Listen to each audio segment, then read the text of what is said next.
ಸ್ನೇಹಿತರೆ ನಮಸ್ಕಾರ. SR classes YouTube ಚಾನಲ್ಗೆ ಸ್ವಾಗತ. ಸ್ನೇಹಿತರೆ, ಇಂದಿನ ಬೆಳಗಿನ ವಿಡಿಯೋದಲ್ಲಿ ಟೆಸ್ಟ್ 2ಗೆ ಸಂಬಂಧಿಸಿದಂತೆ 90 ಪ್ರಶ್ನೆಗಳನ್ನ ನಾನು ವಿಡಿಯೋ ರೆಕಾರ್ಡ್ ಮಾಡಿ ಬಿಟ್ಟಿದ್ದೆ. ಅದರಲ್ಲಿ 10 ಪ್ರಶ್ನೆಗಳು ಸಮಾಜ ವಿಜ್ಞಾನ ಬೋಧನಾಶಾಸ್ತ್ರಕ್ಕೆ ಸಂಬಂಧಿಸಿದಂತೆ ಬಿಡಲಾಗಿತ್ತು. ಈಗ 10 ಪ್ರಶ್ನೆಗಳನ್ನ ನಾವು ನೋಡ್ತಾ ಹೋಗೋಣ. 91ನೇ ಪ್ರಶ್ನೆ, ಇತಿಹಾಸವನ್ನು ಆಸಕ್ತಿಯುತವಾಗಿ ಮಾಡಲು ಒಬ್ಬ ಇತಿಹಾಸ ಶಿಕ್ಷಕನು ಹೊಂದಿರಲೇಬೇಕಾದದ್ದು. ಇತಿಹಾಸವನ್ನು ಆಸಕ್ತಿಯುತವನ್ನಾಗಿ ಮಾಡಲು ಒಬ್ಬ ಇತಿಹಾಸ ಶಿಕ್ಷಕನು ಹೊಂದಿರಲೇಬೇಕಾದದ್ದು.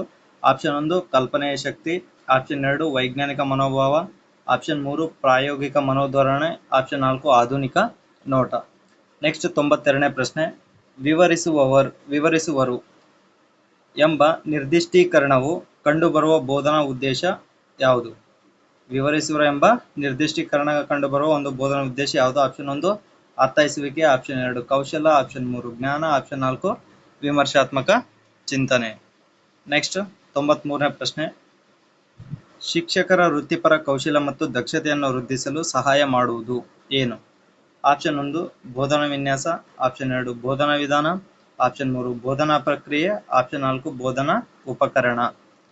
ನೆಕ್ಸ್ಟ್ 94ನೇ ಪ್ರಶ್ನೆ, ವಿದ್ಯಾರ್ಥಿಗಳಿಗೆ ನೈತಿಕ ತರಬೇತಿಯನ್ನು ಕೊಡಲು ಸೂಕ್ತವಾದ ವಿಷಯ ಯಾವುದು? ಆಪ್ಷನ್ 1 ಇತಿಹಾಸ, ಆಪ್ಷನ್ 2 ಭೂಗೋಳಶಾಸ್ತ್ರ, ಆಪ್ಷನ್ 3 ಅರ್ಥಶಾಸ್ತ್ರ, ಆಪ್ಷನ್ 4 ಸಮಾಜಶಾಸ್ತ್ರ. ನೆಕ್ಸ್ಟ್ 95ನೇ ಪ್ರಶ್ನೆ, ತಮ್ಮದೇ ಆದ ಸಂಪ್ರದಾಯ ರೂಢಿಗಳಿಗೆ ಗೌರವವನ್ನು ವಿದ್ಯಾರ್ಥಿಗಳಲ್ಲಿ ವೃದ್ಧಿಸಲು ಯಾವ ವಿಧದ ಇತಿಹಾಸ ಸಹಾಯ ಮಾಡುತ್ತದೆ? ಆಪ್ಷನ್ 1 ಪ್ರಾಂತೀಯ ಇತಿಹಾಸ, ಆಪ್ಷನ್ 2 ರಾಷ್ಟ್ರೀಯ ಇತಿಹಾಸ, ಆಪ್ಷನ್ 3 ಜಾಗತಿಕ ಇತಿಹಾಸ, ಆಪ್ಷನ್ 4 ಸ್ಥಳೀಯ ಇತಿಹಾಸ. ನೆಕ್ಸ್ಟ್ 96ನೇ ಪ್ರಶ್ನೆ, ವಿಮರ್ಶಾತ್ಮಕ ತನಿಖಾ ವಿಧಾನ ಹೇಗಿರಬೇಕು? ಅದು ತನಿಖಾ ಆಗಬೇಕಾಗಿತ್ತು, ಸ್ಪೆಲ್ಲಿಂಗ್ ಮಿಸ್ಟೇಕ್ ಆಗಿದೆ. ಆಪ್ಷನ್ 1 ಶಿಕ್ಷಕ ಕೇಂದ್ರಿತ, ಆಪ್ಷನ್ 2 ಪ್ರಕ್ರಿಯೆ ಕೇಂದ್ರಿತ, ಆಪ್ಷನ್ 3 ಚಟುವಟಿಕೆ ಕೇಂದ್ರಿತ, ಆಪ್ಷನ್ 4 ವಿದ್ಯಾರ್ಥಿ ಕೇಂದ್ರಿತ. ನೆಕ್ಸ್ಟ್ 97ನೇ ಪ್ರಶ್ನೆ, ಯಾವ ಬೋಧನಾ ವಿಧಾನದಲ್ಲಿ ಮಾದರಿ ಸಂಸತ್ತನ್ನು ಒಂದು ಚಟುವಟಿಕೆಯಾಗಿ ಮಾಡಬಹುದು? ಆಪ್ಷನ್ 1 ಸಮೀಕ್ಷಣ ವಿಧಾನ, ಆಪ್ಷನ್ 2 ಮೂಲಾಧಾರ ವಿಧಾನ, ಆಪ್ಷನ್ 3 ಸಮಸ್ಯೆ ಪರಿಹಾರ ವಿಧಾನ, ಆಪ್ಷನ್ 4 ಪ್ರಾತ್ಯಕ್ಷಿಕೆ ವಿಧಾನ. ಸ್ನೇಹಿತರೆ, ಈ ಒಂದು ವಿಡಿಯೋ ಮತ್ತು ಬೆಳಗ್ಗೆ ಬಿಟ್ಟಿರೋ ವಿಡಿಯೋ ಕೀ ಆನ್ಸರ್ಸ್ ಸಾಧ್ಯ ಆದರೆ ಇವತ್ತು ಸಂಜೆ 7:30 ಅಥವಾ 8 ಗಂಟೆ ಒಳಗಾಗಿ ವಿಡಿಯೋ ಅಪ್ಲೋಡ್ ಮಾಡ್ತೀನಿ. ದಯವಿಟ್ಟು ಕೂಡ ಆ ಒಂದು ವಿಡಿಯೋವನ್ನು ನೋಡಿ. 98ನೇ ಪ್ರಶ್ನೆ, ವಿದ್ಯಾರ್ಥಿಗಳ ಕಾಲ ಪ್ರಜ್ಞೆಯನ್ನು ವೃದ್ಧಿಸಲು ಸಹಾಯ ಮಾಡುವ ಸಾಧನ ಯಾವುದು? ಆಪ್ಷನ್ 1 ಭೂಪಟ, ಆಪ್ಷನ್ 2 ತಖ್ತೆ, ಆಪ್ಷನ್ 3 ಮಾದರಿ, ಆಪ್ಷನ್ 4 ಕಾಲರೇಖೆ. ನೆಕ್ಸ್ಟ್ 99ನೇ ಪ್ರಶ್ನೆ, ರಾಜ್ಯ ಸರ್ಕಾರ ಎಂಬ ಪಾಠವನ್ನು ಬೋಧಿಸಲು ನೀವು ಯಾವ ಬೋಧನಾ ಸಲಕರಣೆಯನ್ನ ಉಪಯೋಗಿಸುವಿರಿ?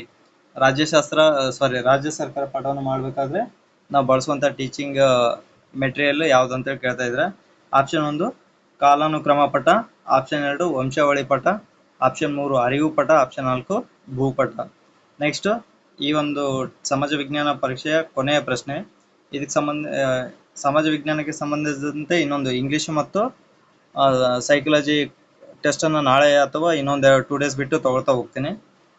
100ನೇ ಪ್ರಶ್ನೆ, ವರ್ತಮಾನದಿಂದ ಗತಕಾಲಕ್ಕೆ ಇತಿಹಾಸದ ವಿಷಯವನ್ನು ವ್ಯವಸ್ಥೆಗೊಳಿಸುವ ರೀತಿ ಕಂಡುಬರುವುದೆಲ್ಲಿ?